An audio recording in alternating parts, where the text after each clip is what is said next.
vou presentar, limitarei só a iso, as persoas que me acompañan na mesa, as quais de certeza moitas de vos a coñeceredes, ou polo menos a unha grande parte delas, para falar sobre esta idea así un pouco barroca de ruralidades queer en tempos de globalización, representacións e alternativas, que tamén se podería chamar que presente e que futuro para as persoas LGBT no rural ou fora do mundo urbano, ou entre moitas outras diversas maneiras. Por tanto, a chave aquí hoxe, esta tarde, é deseñarmos, desvendarmos, debatermos sobre que terminoloxías, sobre que estrategias, sobre que rural queremos tamén, sobre un rural que entende ou que contrariamente non entende, porque non quer facerse entender ou non quer facerse comprender desde a gramática do sistema socioeconómico imperante ou desde a gramática do Estado español, por exemplo, non? Ou tal vez sobre unha ruralidade rural en contraposición a unha ruralidade construída desde o mundo urbano, con intereses tal vez un pouco perigosos ou con algún tipo de mala intención, que pode ser, sobre o falso binarismo rural-urbano, nesta Galicia imaginada que imaginamos como moito máis rural do que é en moitos casos, como moi diferente ou moito máis simple do que realmente é. Falaremos tal vez do urbano, do semi-rural, abriremos un leque de posibilidades tamén neste falso binomio, non? Xusto ademais, nesta edición de 2019, en que o festival se foca na temática da comunidade. Por tanto, facía todo sentido termos aquí esta mesa sobre a diversidade da comunidade. Por tanto, neste contexto é que vos convidamos a todas as persoas que estades aquí enchendo este auditorio a cuestionar, a pensar sobre o papel da sexualidade ou das sexualidades dentro desta questão da comunidade e do rural. Temas como, por exemplo, a saída do armario, tal vez a problematización dese conceito, para quen está exigible a saída do armario, é exigible a saída do armario, é unívoca a saída do armario, non é problemática, por exemplo, non? Ou, por exemplo, como nos afecta a metronormatividade, esa consideración do urbano como único espazo de liberdade sexual, nunha especie de tránsito da aldea para a cidade, que se torna, tal vez, estamos aquí para falar sobre isto, nunha viaxe simbólica tamén do armario, da opresión, da familia, do colectivo para a liberdade individual, para o progreso individual. Entón, problematizaremos tamén este tipo de cousas. Ou tal vez o homonacionalismo, non? E como nos afecta ou que implicacións pode ter, por exemplo, titulares de xornais progresistas españoles do tipo Madrid, la ciudad en que España sale del armario. Entón, todo isto está sobre a mesa, en moitas outras questões, as persoas poderán falar sobre isto con total liberdade, e precisamente para este desafío, para falar sobre horizontes, sobre desexos, sobre identidades, sobre xestón das identidades, sobre neoliberalismo, temos connosco a 4 convidadas de honra, digamos. En primeiro lugar, Cabezuda Travesti Divine, que nos falará sobre como de verde é o agro queer galego, baladas e cosmovisóns no século XXI. No seu pouco tempo libre restante para ler esta ocupación, é tamén coordinador do programa de estudos en Man Común, Ruralidades, Feminismos Comuns da Universidade de Santiago. Director de diversos proxectos e iniciativas como Cultura Lab ou Rural Decolonizado. É pesquisador e criador no mundo das artes performativas, das artes contemporáneas e do seu espazo. Por lo que me consta que un foco últimamente interesante no tema da festa e do festivo, que tamén poderá falar sobre iso, ou espero por lo menos non fale sobre iso, porque é un tema interesante no contexto do festival. E a seguir, Beatriz Pérez Briones, con a fala de Lesbianidade Rural, Sexualidade, Comunidade e Teoría Queer. É profesora da Universidade de Vigo, crítica literaria e escritora. Unha das primeiras persoas, de facto, na Galiza a impulsar os estudos feministas e LGBTI no sistema universitario galego. Pois foi presidenta de Legais, colectiva LGBT de Vigo, e ten inúmeros traballos, libros, obras sobre a questão. Despois, Brigitte Vasallo, que con moito cariño veo desde Barcelona para nos acompañar, é xa unha grata coñecida nos últimos tempos, popularizouse moito na Galiza, e agora é moi amiga nosa e virá aquí para falar sobre a volta a raíces, este conceito que pode ser tamén problemático, non? O voltar a raíces desde a cidadanía liberal e de unha perspectiva non heterosexual, ou non, non? En principio este era o reto, esta idea inicial, veremos o que acontece. Escritora, formadora e activista LGBT, imparte palestras, dá aulas e participa de diversos espazos a volta de temas como a islamofobia de xénero, como o racismo ou o poliamor. Foi integrante do grupo Redes Musulmanas e actualmente forma parte do colectivo IMES. Ben, dixeno ben. E por último, last but not least, Xavier Teire, nacida en Oklahoma, se non estou en erro, instalada hoxe no rural galego, onde é responsable do proxecto Sete Outeiros. É un espazo natural e cultural en que diferentes persoas, trans e queer, crían comunidade e aprenden saberes tradicionais. Ese proxecto falarnos aquí esta tarde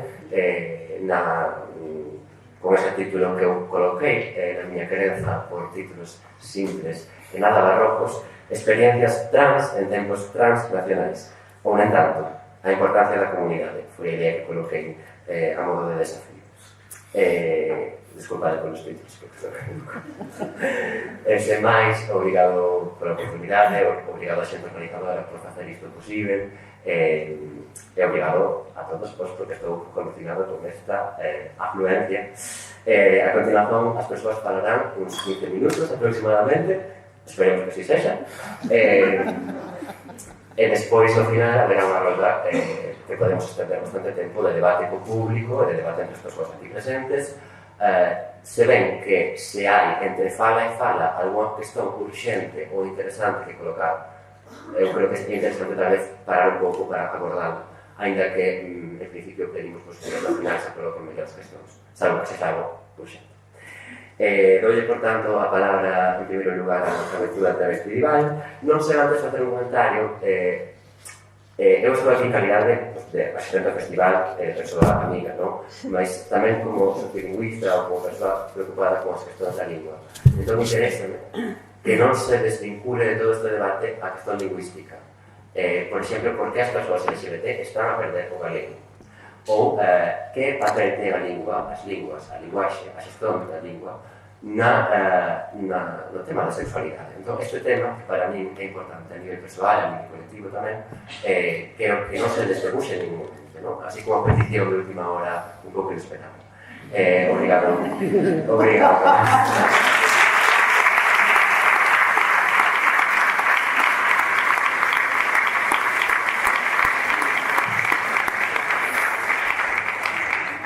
Pois, vou deixar guardar un momento a cabezuda porque era posible que morrera se seguía con cabezuda posta. Entón, como creo que nadie apetecerá, recolle un cadáver e todo o que se supón, entón vamos a deixar un pouco apartada e vou a falar así de viva voz porque se non é... Os cabezudos nacen con a función que vai lá por aí, non poñas a falar, non? E se ven arriba e se ve que pode e non pode. Vai a escoitar tamén e logo vos conto tamén de onde ven a cabezuda. E logo despois tamén... E nada, agradecer tamén o convite porque eu levo vindo o festival, eu creo, destas últimas edicións, dos 5 anos, e para mí foi sempre unha preciosidade este festival e destas cousas que cando ves aquí e a veces sientes que Galicia, no, pues, que insoportable como están os resultados electorais, a situación económica, sociolaboral, no, ves aquí este tipo de festivais e de alguma maneira te volve a reconciliar co país, no? Entonces non había tamén festival, os traballadores e voluntarios que estades aí porque era un elemento fundamental e necesario para moitas de nós, non? Ter esta oportunidade de ter un rural e non sei, sempre sorprende que aquí en Monterroso, no medio da nada, de repente se monta este cacho festival e con este auditorio, non? O sea que, de novo, parabéns, moi contento de poder estar, que non só disfrutar, sino de alguma maneira tamén, bueno, ser de outra maneira tamén partícipe.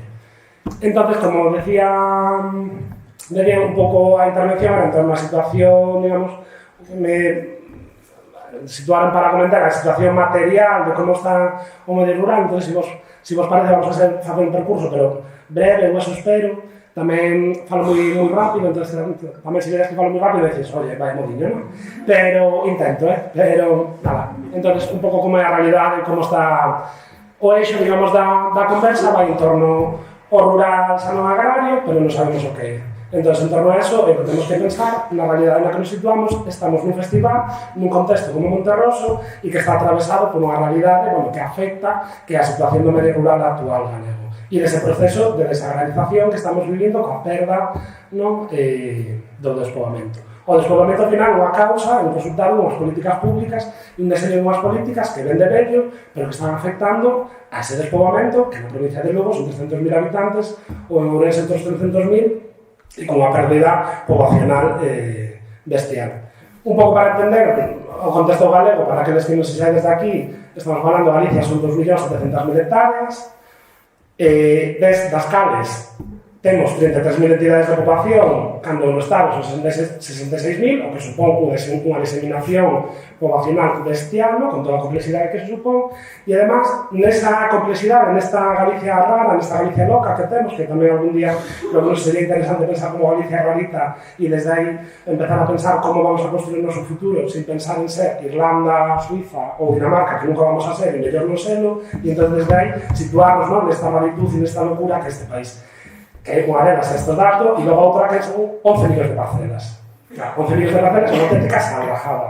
Das cales, 1,2 millóns de propietarios. Seguramente, dos que estemos aquí galegos, un de cada tres seremos propietarios de leiras. Claro, cando éramos novos, estamos nosos avós, que as mantiñan, os montes, logo estamos nosos pais, pero claro, nos vamos de invitar, nos vamos facendo maiores, eles tamén desaparecen e algún día, e ese é un elemento de corresponsabilidade, e agora seguramente vamos a falar do tema dos cuidados e do amor e da corresponsabilidade tamén, as outras formas de relación tamén do amor, creo que tamén é un exercicio que vamos ter que meternos nunha vez a corresponsabilidade coa terra que temos. Que vamos a facer con os montes cando non estén os nosos pais, as nosas nais, os nosos avós, e que vamos a facer tamén coa terra que temos. Desde aí, bueno, un reto que tamén non é quedar, sino que é algo que tamén asumo eu. Os meus avós xa casi non están, entón, de alguma maneira, aí vai haber que pensar que vamos a facer con eso. Neste breve percurso que vos decía, un pouco, digamos, antes do século, a finais do século XIX, tal como entendemos Galicia, o que era basicamente pasto. Pasado o século, despois do século XX, o que se inicia un proceso que se chama transición forestal, que ocorre na maioría dos países ou estados que son considerados industrializados, o que claro, xa non é tan necesaria esa produción agrícola gandeira e se substitúe por unha cuestión forestal. Ese proceso se intensifica a partir dos anos 60, no que empeza o monte a copar máis espacio que era, digamos, a zona de labradío ou a zona de pastos. Para que vos dades unha idea tamén de como é esta realidade, se en 1960 estamos falando de que o territorio galego, que decíamos que eran 2.700.000 hectáreas, daquela 900.000 hectáreas era para o sistema agrario, para o ámbito agrario, 900.000 hectáreas é a provincia de Lugo. O sea, que Galicia entera, digamos, tiña diseminado, como a provincia de Lugo, para o ámbito agrario. Ese proceso, na actualidade, nos últimos datos que hai en 2006, amplía, a superficie forestal. Eran 900.000 hectáreas de superficie forestal. Amplíase a 1.400.000 hectáreas. Esas 500.000 hectáreas que se amplía para forestal é pérdida do agrario, do labradío e de pastos, que vai, perdendo, digamos, esa potencia que ten o ámbito agrario e supón, e non é como ocurrir de datos, pero un pouco para tamén facernos unha panorámica, porque é verdad que todos e a maioría de todas nós vemos tamén o territorio, vemos como está tamén a realidade e, tamén a veces a mí un pouco nos permite ver que esa realidade que creemos que é un mellor micro e que non está afectada por moitos máis responde, unha realidade moito maior, e problemática. Se no ano 85, que máis ou menos cando España se incorpora ao mercado laboral da Unión Europea, as persoas que traballaban no ámbito agroalimentario supoñían 500.000 persoas. Actualmente estamos falando 400.000 persoas, actualmente estamos falando de 50.000. O sea, é bestial a diminución que houve de persoas empregadas no ámbito agroalimentario. E encima desas 50.000 persoas, o 30% son maiores de 50 anos. O sea, que ainda vai ser máis regresiva todavía esa porcentaxe de persoas dedicadas ao sector agroalimentario. Claro, eso que nos sitúa, a cuestión da soberanía alimentaria, cada vez unha dependencia maior de outros territorios, porque nós non somos autosuficientes, hai unha pérdida de autonomía e de autosuficiencia alimentaria, co que se supón, porque a alimentación é básica para a vida. E logo despois o que está supoñendo tamén ese problema de despoboamento tamén, especialmente nas provincias Lugo e Ourense. Ademais dese proceso, o que se dá é que no que estaba, digamos, do sistema do ámbito forestal hai unha hiperespecialización hacia o eucalipto, xa vedes, non? Se saídes aquí en Monterroso non, saídes un pouco pa costa e o que hai é eucalipto, e se ve que esa progresión é fácil de ver que se limita no ámbito da mariña, se limita non. Ten maior incidencia no ámbito da mariña pola celulosa de Navia e no ámbito de Pontevedra pola celulosa de Navia. Estaba falando que no ano nos 85 había só 14.000 hectáreas de eucalipto e actualmente estamos en máis de 300.000 hectáreas en eucalipto. ¿No? O sea, que estamos vendo que está implicando isto. Bueno, así como conclusión tamén última nesta primeira parte, bueno, nesta primeira parte que non vai haber tantas, pero digamos que la cosa, que vai aí salto casi picando, bueno, es que podría seguir, porque teniendo papers, me vienen arriba así como con datos, y lo digo por claro, 20 minutos, y entonces aquí nos iba a decir, me perdí, la situación do eucalipto, nada, o que está na situación na que estamos actualmente como territorio rural, máis ou menos, basicamente, unha hiperespecialización do sector lácteo, que actualmente xeramos o 38% da cuota, digamos, da produción láctea de todo o Estado, cando somos só Galicia o 7% de todo o territorio estatal, o sea que brutal, a hiperespecialización que temos no ámbito lácteo e logo no forestal. Xeramos o 50% de toda a corta de madeira de todo o Estado. Desa corta de madeira, basicamente, esa vai para tableros ou palés e sino para a celulosa. É dicir, que encima o valor engadido non xeramos aquí. E iso pasa tamén co sector alimentario. O valor engadido xerase fora. Entón, eso sumado ás políticas da minería que están cada vez máis on fire, o que estamos que o que demostra é que Galicia é un territorio meramente extractivista. Entón, claro, hai que revertir a situación, porque eso non genera ningún tipo de benestar, ni continuación, ni futuro. E daí tamén toda a migración que supón e o despoboamento. Entón, nesa pequena panorámica que dá un pouco que estamos falando desa agrarización, ese proceso de hiperespecialización do sector lácteo e madereiro, sí que creo que non debemos de quedarnos con esa imaxe, ¿no?, de que Galicia es una mierda, como decía o disco de Ataques Campe, que ainda que tamén que Galicia tamén é unha mierda, tamén logo Galicia é vizosa, e logo hai moitas experiencias, ¿no?, ademais do agroquíer, moitas experiencias tamén que están demostrando outras formas de facer, e como pode haber un medio rural tamén, unha explotación tamén dos seus recursos de outra maneira moito máis hostila e procesos de coagroinnovación. E nese sentido, ainda que... Como vamos? Preparados para... 7 minutos. 7 minutos. Pues ahora que estos minutos te tengo que concentrar, pues 20 que iba a contar. Hai procesos, quero dicir, mesmo aquí vemos, hai moitas experiencias tamén que se están traballando dentro do que podría ser procesos de coagroinnovación. Está aquí en Palas de Rei tamén a Queixal, en Ribeiregas, se están facendo tamén, por exemplo, o primeiro té ecolóxico en Europa, que se está facendo en Paderne, hai moitísimas experiencias relacionadas tamén co ámbito da produción, da distribución alimentaria, de outros modelos de consumo.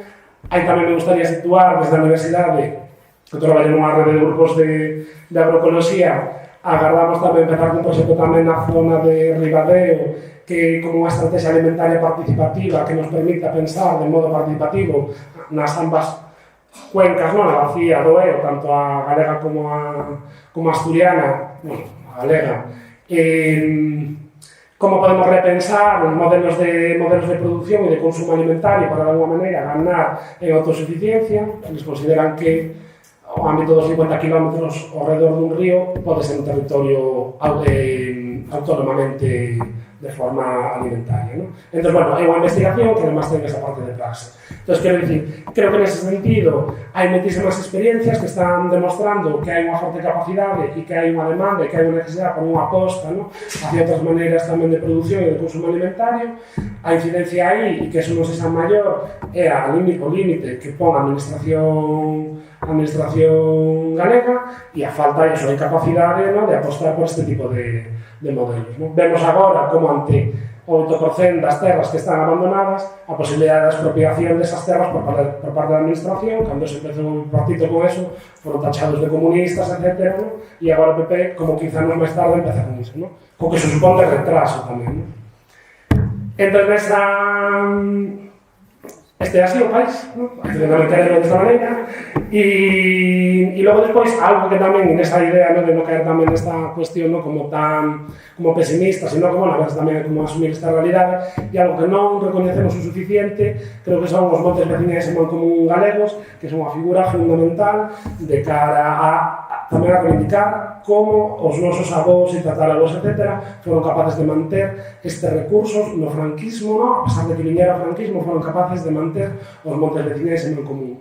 Actualmente suponen o 25% de todo o territorio e están gestionados por máis de 150.000 persoas.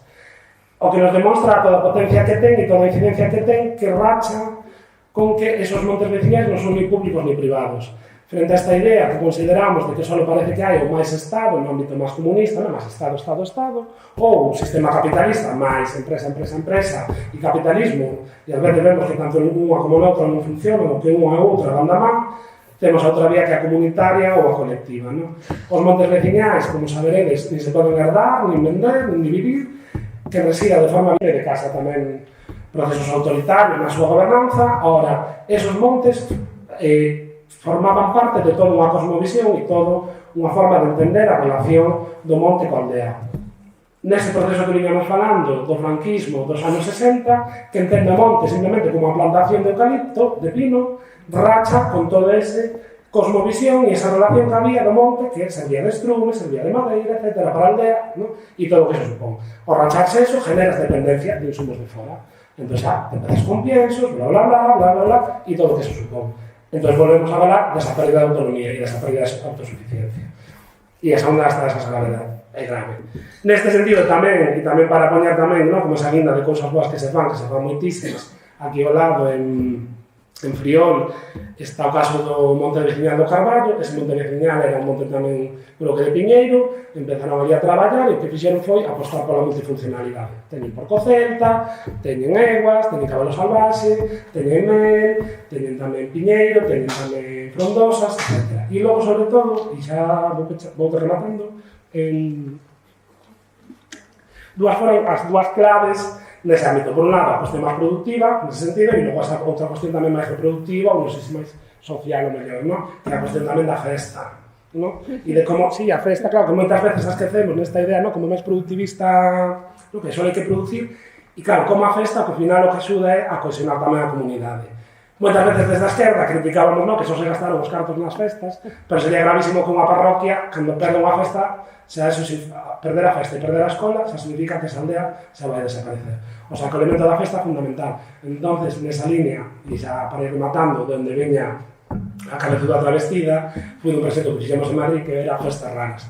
O que buscaba ese proxecto en territorio que está en Prado Longo, en Usera, cruzando o río para baixo, e o que se buscaba era como pensar a festa como ese lugar no que tramar complicidades, que é sempre fundamental, nese espacio, que ademais no Estado, en España, hai moita festa, moito salir no espacio público, vivila, non? De unha maneira máis, non? Tamén máis loca, non hiperreglada, a potencia que ten a festa nesa idea de tramar esas complicidades, donde o raro era esa forma de desvirtuar, de construir, non? A cuestionar, non? Lo normativo, lo hegemónico, lo establecido e lo canónico. E convertir, ademais, nese lugar no que enunciar as propias comunidades que residen nese barrio, con artistas tamén de fora, esos malestares contemporáneos. Só que facelo dunha maneira que non fora a través dunha charla aburrida, como quizás poda ser a miña, sino facelo en algo máis performativo. E dai fixemos ese cabezudo travesti coa idea, no, de travestir, no, de alguma maneira, no, contemporaneizar tamén un elemento tan popular como era o cabezudo. Aí tamén xa remato xa.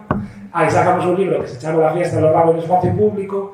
É interesante, e entre eles, por exemplo, unha conversa na que falo eu con Fran Briles, que é director de la Mudeja, que é de Galicia, puto chino maricón, o artista trans Viruta, que falamos, no, desa idea de como desde o insulto e desde os procesos de agenciamento, fala no precio masón, sobre a circulación do deseo e a circulación dos corpos, e, bueno, creo que tamén abre tamén un debate, no, nesa línea, no? De alguma maneira, tamén ese proxecto, por suposto, está inspirado, no, no agroqueer, e de alguma maneira, pues, beberé, como moito seguramente seguiremos bebendo, no, pues, ao longo dos anos, que esperemos que isto siga moitos anos, e xa máis, no? Estou entre impactada e, en segundo lugar, impactada. En primeiro, verdadeiramente emocionada de estar aquí, nunca podía ter imaginado isto, así que como viguesa de adopción teño que adoptar esta linguaxe, esta retórica tan amplificatio do alcalde e dicir que nunca pensei que Monterroso fose algo tan absolutamente planetario, e que digo planetario, galáctico, que digo galáctico, intergaláctico. Isto de verdade é pasmoso, asombroso, maravilloso e bueno, increíble, increíble absolutamente, sí. Quero agradecerlle a Dani a terme invitado a isto. Tiña moitas ganas estes anos de vir, pero nunca coincidiu, e agora coincidiu no peor momento, porque este é o lugar onde menos se disfruta de un acto como este. Bueno, pero dentro de pouco estarei aí, entón comenzará para mí a festa. Tamén a verdade é un gusto ter falado, ir a falar agora despois de escoitar este discurso que dá esperanza de Divine, o sea que hai esperanza, todavía podemos sentir esperanza vivindo en este lugar afortunadamente deixado da mano de Deus, non, que é a Galiza. Pero tamén, como sou unha persoa obediente, a min Daniel se inventou ese título sobre as comunidades lésbicas e etcétera, e queer e todo isto, e a min sobre todo o que me gusta e do que vivo e no que traballo é de pensar estas ideas, sobre todo de facer este percorrido polas ideas que nos fixeron esta comunidade que somos, esta comunidade de raras e raros e rares, non?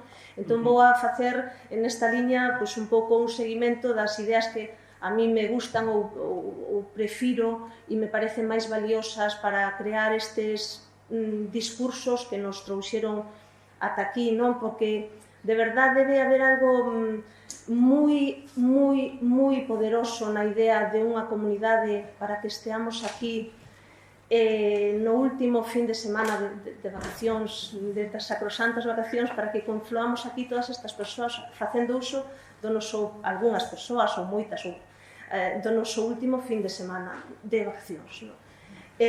Así que, e efectivamente, estas raras e raros e rares que somos un producto de unha continuidade de comunidades e de movementos contraculturais e antibelicistas e anticolonialistas que van xurdindo dende os anos 50 do século XX, non?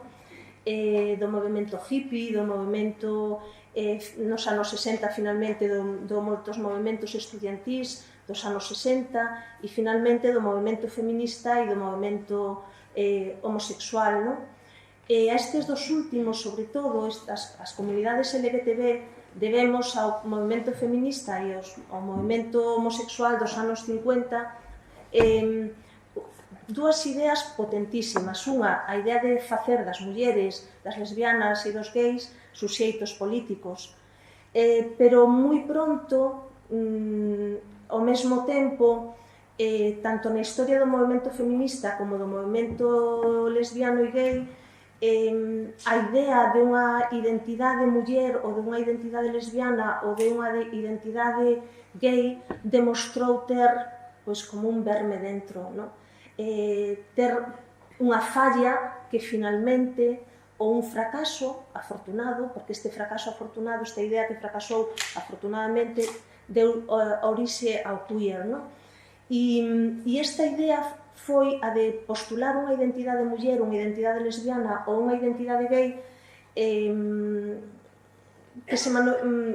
unha esencialista, unha identidade ideal, idealizada, e que deixaba fora, que excluía sempre os suxeitos diferentes, non? Unha idea de muller, de lesbiana ou de gay que se construía a espaldas e cando non de maneira hostil as diferenzas, non? E arroxaba aos marxes a todas aquelas e aqueles suxeitos como suxeitos abyectos, os suxeitos da diferencia, non? Para min, en realidade, o momento inicial, ese momento fundacional do queer, se produce unha tarde de inverno de 1979, cando Monique Wittig lé nun foro parecido a este, nun foro académico, en realidade, o sea, non moi parecido a este, nun foro totalmente académico, aquel famosísimo artigo a mente hetero, non? E cando ao final dese artigo lé esas palabras increíbles, alucinantes, que din: as lesbianas non somos mulleres. 5 palabras e que resultan ser como unha bomba, caen no auditorio, contan as crónicas que caen como unha bomba, o auditorio non sabe que facer, como reaccionar, e se extende por todo o auditorio un silencio de conmoción, de pura conmoción, non? Que se rompe ao mesmo tempo e por igual con unha parte do público que aplaude e por outra parte do público que abuchea. E esta historia entre o aplauso e o abucheo creo que resume extraordinariamente ben o que nos pasa nas nosas comunidades, non? As nosas querencias, os nosos amores e as nosas fobias e as nosas loitas intestinas, non?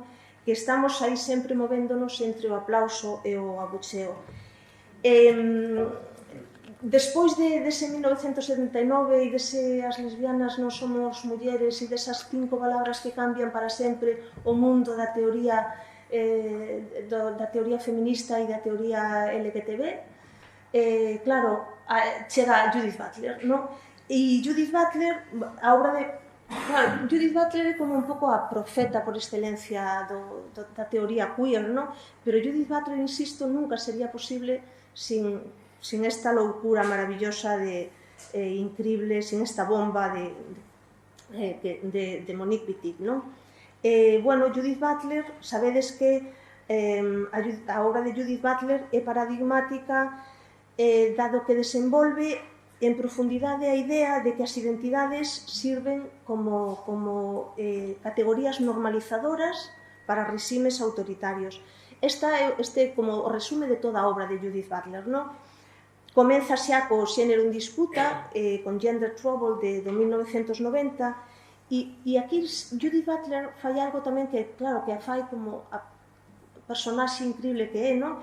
Que fai algo totalmente non só oposto, sino que invirte a forma habitual entón no ámbito da teoría feminista e dos estudos das mulleres de pensar o sexo como o material biolóxico en bruto, así o definira Gayle Rubin, outra das grandísimas figuras do pensamento queer, non? O sexo como o material biolóxico en bruto sobre o que se sobreponía ou superponía o xénero. Para Judith Butler, en cambio, o xénero é un mecanismo productivo, xera suxeitos que non existen a priori, senón que son creados na fábrica da cultura, dun modo similar a aquel en que os obxectos manufacturados son producidos na cadea de producción das fábricas. Para que exista o xénero, di Judith Butler, deben primeiro existir homes e mulleres sobre o que impoñelo. O xénero inviste ao corpo do seu sexo. O sexo xa está xenerado, non é o sexo a base biolóxica do xénero, senón o seu efecto máis poderoso. O xénero produce o sexo. É dicir, non hai un sexo prediscursivo, punto de referencia estable sobre o que actúan e sobre ao que se superpoñen as prácticas do xénero. Xénero e sexo son produtos discursivos que teñen un efecto de verdade. Malia ser produto dos discursos culturais, preséntanse como a verdade que preexiste a eses discursos. No canto de ser sustancia, o xénero é o efecto, isto é moi coñecido, non? Do discurso de Judith Butler, o xénero é efecto de actos reiterativos, de unha serie de repeticións de actos que teñen, insisto, un efecto de verdade, non? E que crean a ilusión de que existe un núcleo inmanente, esencial e constitutivo do eu. Para ser adecuadamente humanas, debemos estar adecuadamente xeneradas e debemos estar adecuadamente sexuadas. E os actos que actúan, e insisto nesta redundancia, os actos que actúan o xénero producen esta apariencia de ser algo esencial e difuminan o seu carácter construído por sistemas regulatorios fortísimamente normativos que impoñen que para quen e que é intelixible e quen que suxeito é inintelixible, abyecto, enfermo, criminal e debe ser curado ou eliminado. Ademais, hai esta idea ou este ideal de que a identidade de xénero e de sexo é innata e é esencial ao que somos, serve, e sabémolo todas, todes, todos por experiencia persoal, serve aos propósitos da regulación da sexualidade no marco normativo e da sexualidade, da heterosexualidade obrigatoria.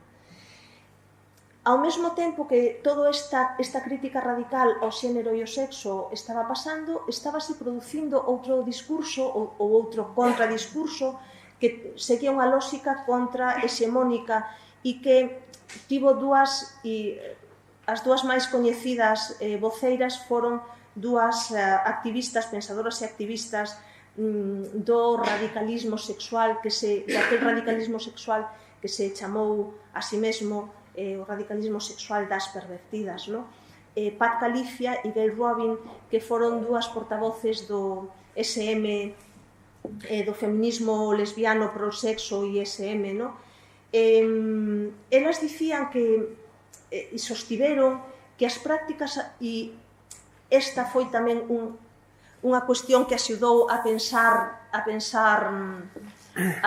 sobre a estabilidade de sexo e xénero e, sobre todo, sobre a existencia de un máis aló ou un máis acó de sexo e xénero. Elas propuxeron que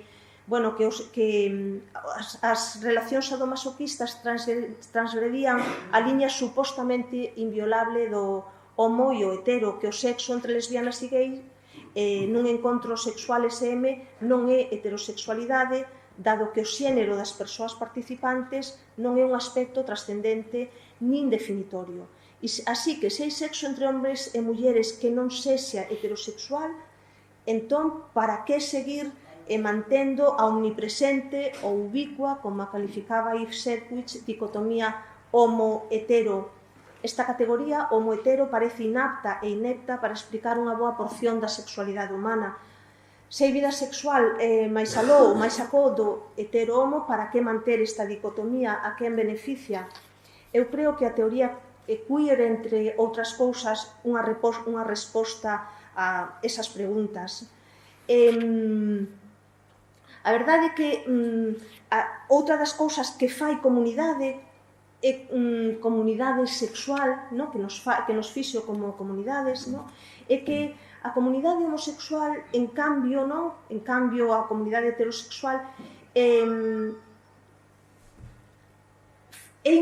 foi incapaz históricamente, por razóns obvias, de pensarse a si mesma mediante escenas de intimidade, de emparellamento e parentesco, cosa que pode facer a comunidade heterosexual en calquera lugar, en calquera instancia. Todo este entramado imaginario colectivo é exemplo de funcionamento da heteronormatividade, que imagina como identidades criminais, así as chamaron Berlant e Wagner, estas formas de intimidade que non teñen necesariamente que ver co fogar, co parentesco, coa parella, coa propiedade ou coa nación. Jasbir Puar acuñou o concepto de homonacionalismo para aludir as formas en que os dereitos da comunidade LGTB son usados como excusa por discursos conservadores para afianzar posicións xenófobas contra un outro, xeralmente islámico, pero non só, fabricado e representado, o que fai que sexa percibido e sentido como atrasado, misóxino, homófobo, e que pon en perigo o ideal de dereitos humanos construído nun occidente intachablemente igualitarista. O homonacionalismo sérvese de ensamblaxes terroristas, así os chamou Jasbir Puar, mestura de ortodoxias nacionalistas que tamén de ortodoxias nacionalistas e religiosas, patrióticas, económicas, culturais, de discursos profundamente racistas que reescriben a supremacía blanca e occidental nos tempos da guerra contra o terror. Eu creo que no Estado español un exemplo de homonacionalismo de libro está representado por Ciudadanos en este momento, ¿no? Pero bueno, o que eu quixera defender aquí, en realidade, e para terminar xa así, que frente a un feminismo e a un movimento LGTBI fundamentalmente tamén normalizadores e últimamente diría un pouco libre pensadores, eu quero defender un feminismo na liña en que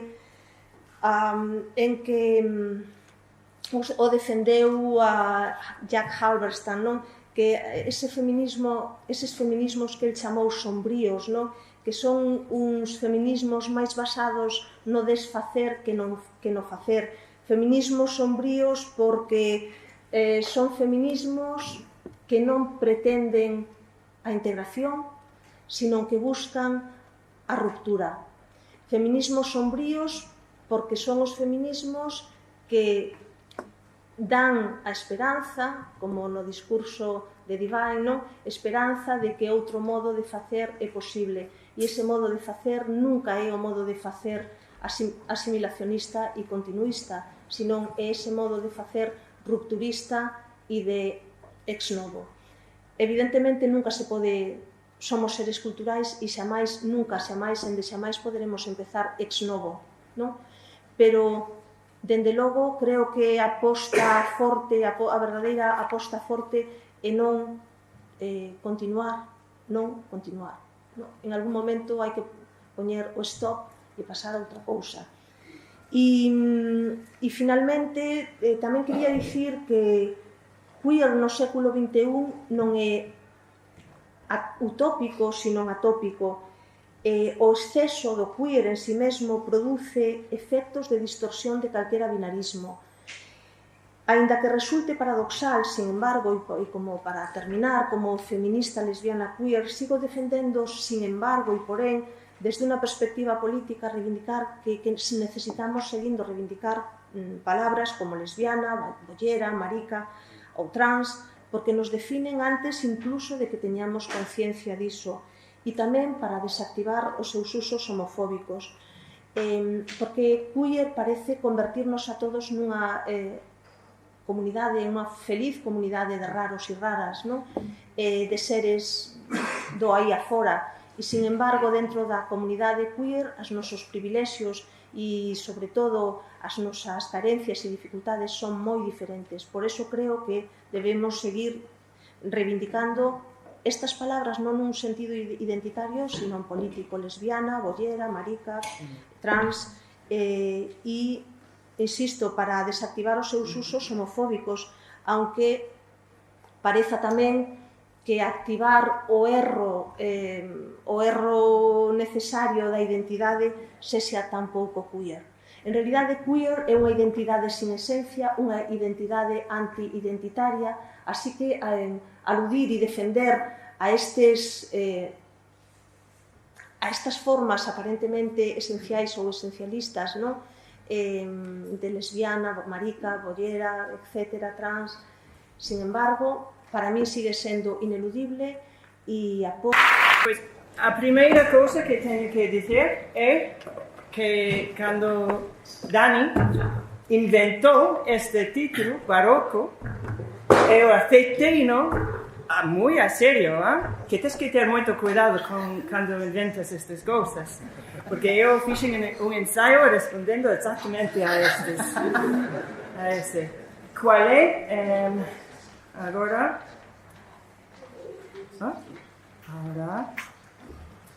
non preparei, obviamente. O título é Experiências Trans em tempos transnacionais ou, nem tanto, a importância da comunidade. Penso que tenho que explicar um pouco de porquê eu tenho este título, Barroco. Nasci em Oklahoma. O meu pai era um preacher, um tipo de cura protestante. Enquanto eu tinha 18 anos, escapei da minha situação muito conservadora e oprimente. Eu fui a viver em vários países. O último era a Inglaterra, mas finalmente aqui em Galiza, onde comecei o meu trânsito de gênero. Bem, disto basta. Se queres saber mais da minha história, tens que comprar-me uma cerveja depois. Agora organizo 7 outeiros.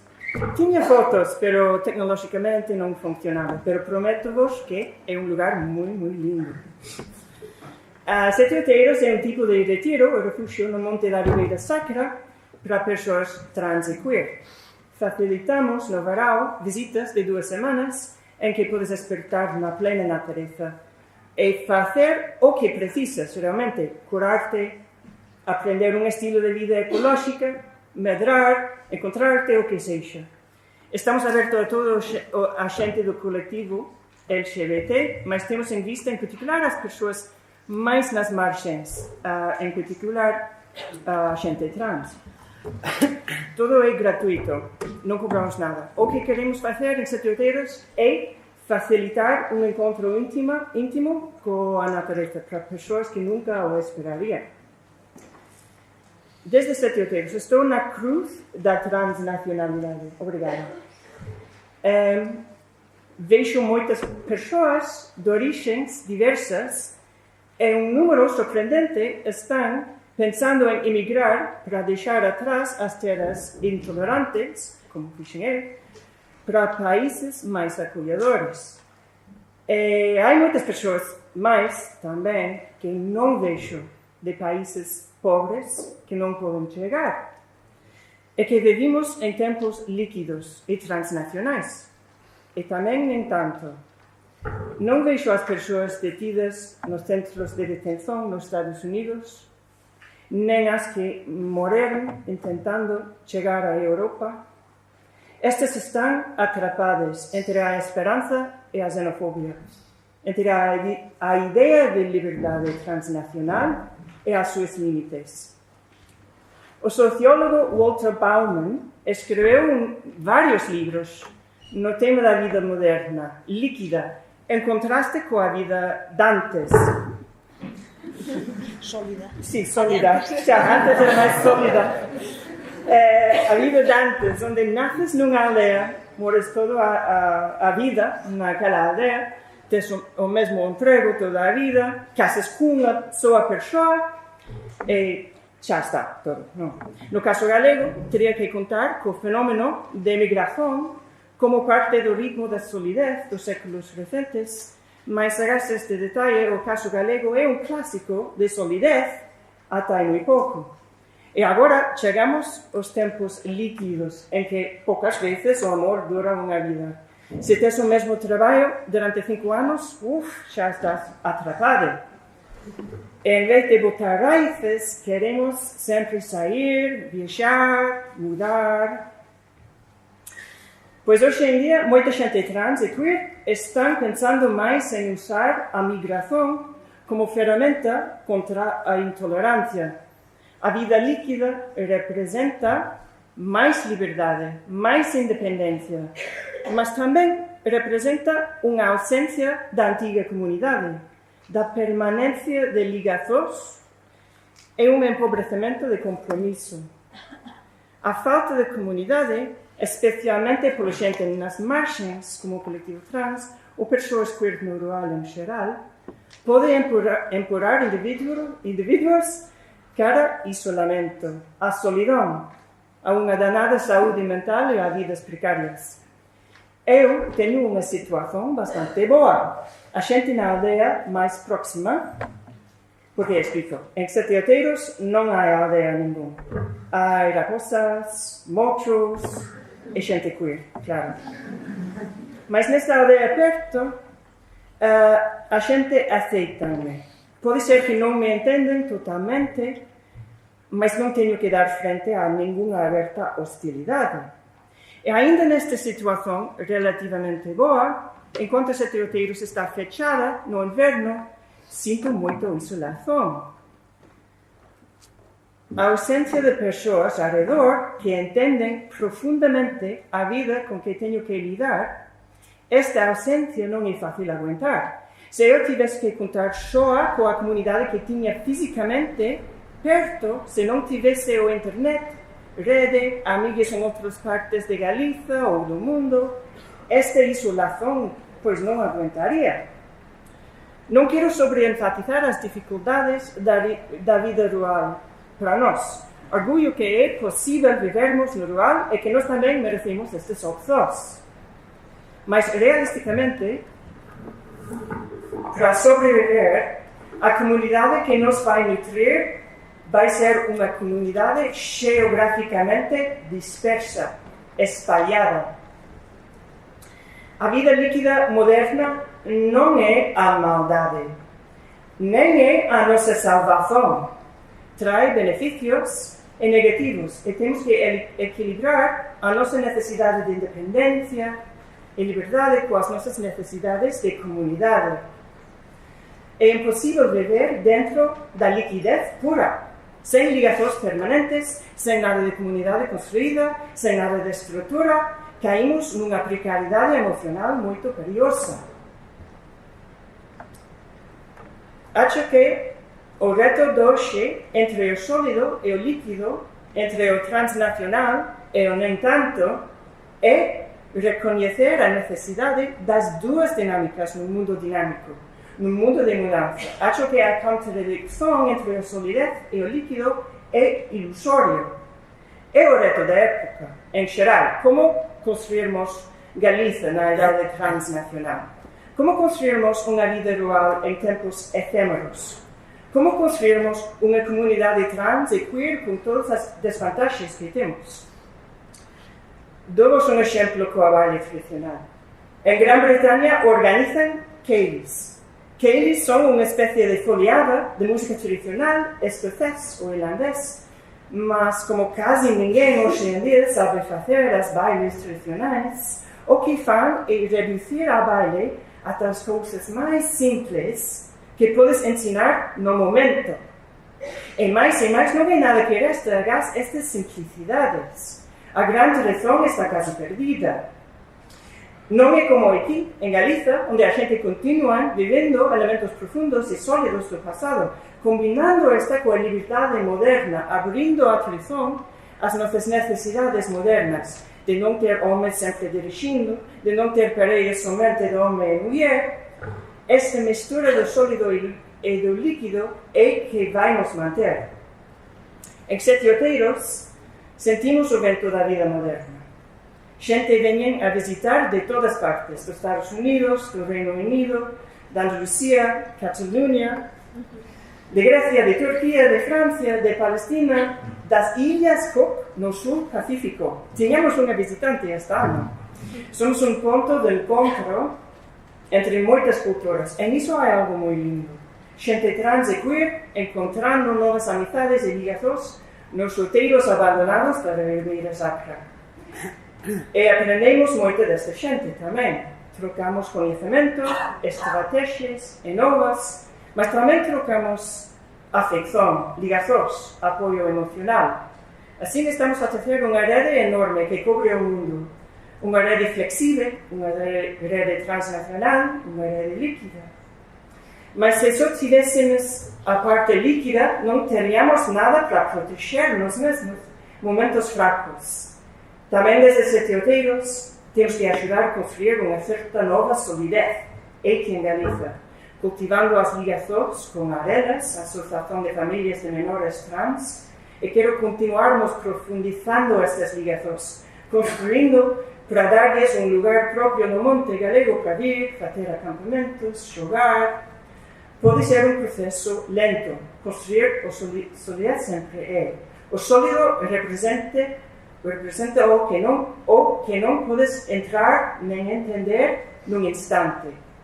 É a confianza que construyes con tempo, o compromiso que mostras cos anos, o entendimento e conhecimento que ganas con dedicación.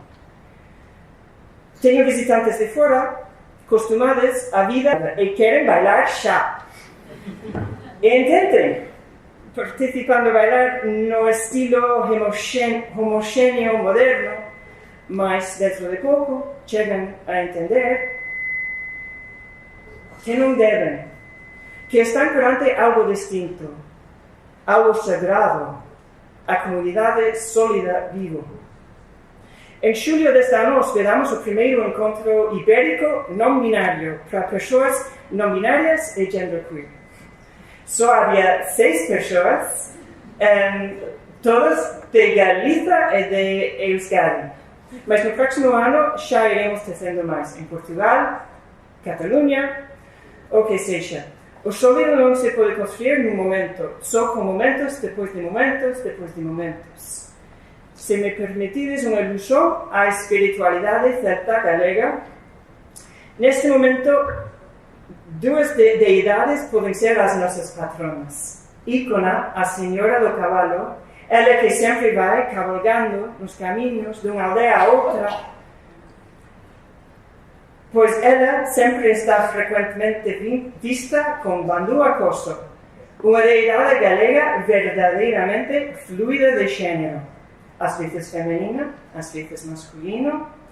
Bandua é a deidade que nos une, que põe laços entre nós, criando a nossa comunidade, fortalecendo os nossos compromissos. Neste momento moderno, precisamos deste par de deidades. Há que nos gera solidez e comunidade e há que poder ir correndo, movendo, liberando. Uma pequena ilustração é um mapa que fizemos. Que alguns de vós tedes. É um mapa de projetos queer no rural de Galiza e Portugal. Um caminho do queer. Em pequenas coisas como este, ampliamos os caminhos e profundizamos as ligações à vez. Facilitamos os caminhos para as pessoas ainda andando na liquidez, procurando na búsqueda e ao vez tentamos ligações entre os projetos, entre os pontos de luz na nossa parte do mundo. Quero sempre fazermos mais nestas 2 frentes. Tivemos um encontro não binário e por que não um encontro de maricas galegas, de boieiras galegas, ou o que seja. Fala comigo depois e nos organizando. E quero estarmos também mais metidos nas necessidades líquidas do nosso mundo. Encontrando a maneira de abrirmos em seteiros a gente refugiada trans e queer, por exemplo. E quero que surjam outros projetos, noutros espaços, outras iniciativas, e que encontramos maneiras de tecer todo este junto. Quero criarmos um mundinho aqui, seguro, tranquilo, de apoio, com muitos caminhos entre os pontos de luz, construindo com esperança, com humildade, com paciência e com amor.